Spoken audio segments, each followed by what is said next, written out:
నేను అదే అందరేసింది నాకు.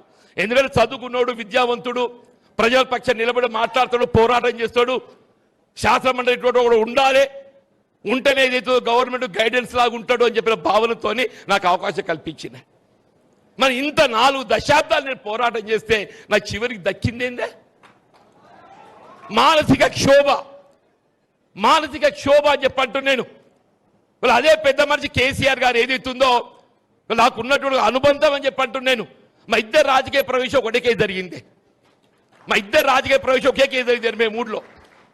వారు నాపై ఉండే అభిమానంతో ఏది ఇస్తుందో నాకు చేయూతనిచ్చిండు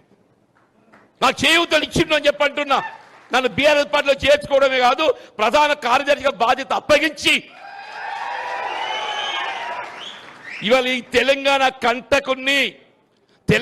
కంటకుని రేవంత్ రెడ్డి దించడం అనే ఒక బాధ్యతలు ఏదైతుందో నాకు పాత్ర ఇచ్చినాడు.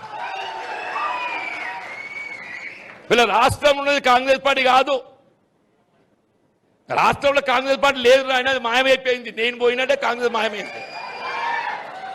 నా అటువంటి వాడు బయట వెళ్ళిన కాంగ్రెస్ పార్టీ ఉంటుందే?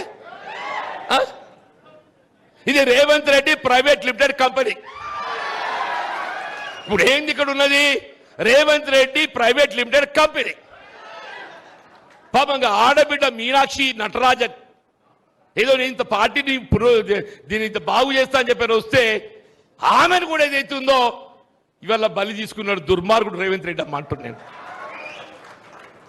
మరి దయచేసి వీళ్ళందరం కూడా వాళ్ళున్న పరిస్థితులు చూస్తుంటే ఇవాళ మొన్న సర్వే వచ్చింది, 119లో 84, 86 గెలవబోతున్నాం బీఆర్ఎస్ పార్టీ.